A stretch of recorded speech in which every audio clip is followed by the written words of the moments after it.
નમસ્તે સ્ટુડન્ટ્સ. આપણે 14મા પ્રકરણમાં થિયરીનો જેટલો પોર્શન હતો એ પૂરો કરી નાખ્યો. હવે જેટલા દાખલાઓ વધેલા છે એનો આપણે વન બાય વન અભ્યાસ કરતા જઈએ. અત્યારે તમારી સામે એક ઉદાહરણ છે, ઉદાહરણ નંબર 6.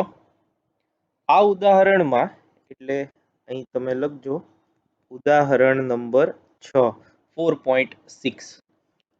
આ થિયોરિટિકલ છે અને ફિઝિક્સની દ્રષ્ટિએ સમજવા માટે અગત્યનું કહી શકાય એવું એક ઉદાહરણ છે. આમાં આપણને એવું આપ્યું છે કે રિવર્સ બાયસ, આ જે છે એ બાયસ છે. રિવર્સ બાયસ પ્રવાહ માઇક્રો એમ્પિયરની સરખામણીમાં ફોરવર્ડ બાયસનો પ્રવાહ વધુ હોવાનું જાણીતું છે. એટલે આપણે જાણીએ છીએ કે રિવર્સમાં પ્રવાહ માઇક્રો એમ્પિયર અને ફોરવર્ડમાં પ્રવાહ મિલી એમ્પિયરના ક્રમનું છે. તો પછી શા માટે ફોટોડાયોડનો ઉપયોગ રિવર્સ બાયસમાં કરવામાં આવે છે? હવે આમાં સમજૂતી છે એ ટેક્સ્ટબુકના ઉદાહરણમાં તમે જો જુઓ તો જે ઇલેક્ટ્રોન અને હોલની સંખ્યા ઘનતા છે એના સંદર્ભમાં તમને સમજૂતી આપી છે અને એના પરથી તમને એવું કીધું છે કે શા માટે માઇક્રો એમ્પિયર રિવર્સ બાયસમાં ફોટોડાયોડ વાપરવો જોઈએ. પરંતુ આપણે જે ચર્ચા કરીએ છીએ એ થોડી વધુ તમને સારી રીતે સમજાય એ સંદર્ભમાં કરીએ છીએ. તો તમે સાથે લખતા જજો. પ્રકાશ ફોટોડાયોડ પર આપાત થતા તેમાં ઇલેક્ટ્રોન હોલના જોડકા રચાય છે.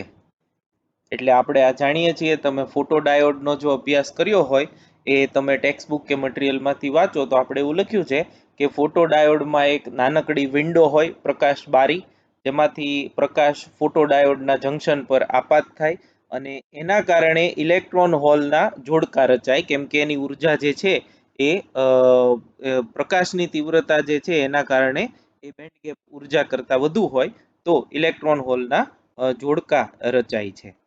તો આથી પ્રવાહ કરતા વધારે ડિટેલમાં કહીએ તો આથી વિદ્યુતભાર વાહકો એટલે કે ઇલેક્ટ્રોન અથવા તો હોલ ની સંખ્યા ઘનતા વધે છે અને તેથી ઇલેક્ટ્રોન અને હોલની સંખ્યા ઘનતા વધે એટલે તેથી વિદ્યુત પ્રવાહમાં વધારો થાય છે. હવે ઇલેક્ટ્રોન હોલ રચાવાથી ઉત્પન્ન થતો પ્રવાહ એ આપાત પ્રકાશની તીવ્રતાના સમપ્રમાણમાં હોય. આ તમે સોલાર સેલ અને ફોટોડાયોડ બંનેમાં ભણી ગયા છો કે ઇલેક્ટ્રોન અને હોલ રચાવાથી ઉત્પન્ન થતો પ્રવાહ એ આપાત પ્રકાશની તીવ્રતાના સમપ્રમાણમાં હોય છે. તો આવું હોવાથી આપાત પ્રકાશની તીવ્રતાથી જે ઇલેક્ટ્રોન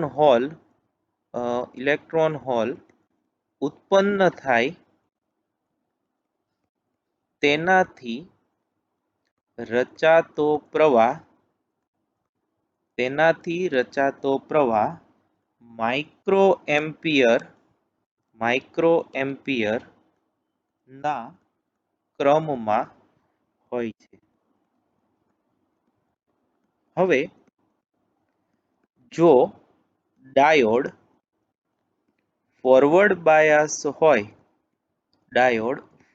બાયસ હોય તો પ્રવાહ નું મૂલ્ય ઊંચું હોવાથી, ઊંચું એટલે મિલી એમ્પિયર ના ક્રમમાં ઊંચું હોવાથી આપાત પ્રકાશ ને કારણે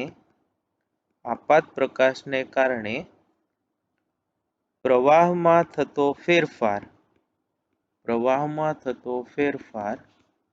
નોંધી શકાતો નથી. એટલે જુઓ કે તમે જે ફેરફાર થાય ફોરવર્ડ બાયસ હોય તો ઓલરેડી માઇક્રો એમ્પિયરના ક્રમનો પ્રવાહ તો એમાં વહે જ છે, પણ જો મિલી એમ્પિયરના ક્રમનો પ્રવાહ તો વહે જ છે.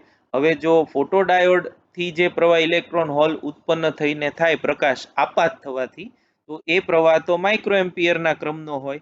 તો માઇક્રો એમ્પિયરના ક્રમમાં હોવાથી મિલી એમ્પિયરમાં માઇક્રો એમ્પિયર એડ કરો તો કોઈ ફેર પડે નહીં. એટલે નોંધપાત્ર ફેર ન પડતો હોવાથી પ્રકાશ આપાત થવાથી પ્રવાહ રચાયો કે નહીં એ જાણી શકાય નહીં. પરંતુ રિવર્સ બાયસમાં પ્રવાહ માઇક્રો એમ્પિયરના ક્રમનો મળતો હોવાથી આપાત પ્રકાશ ના લીધે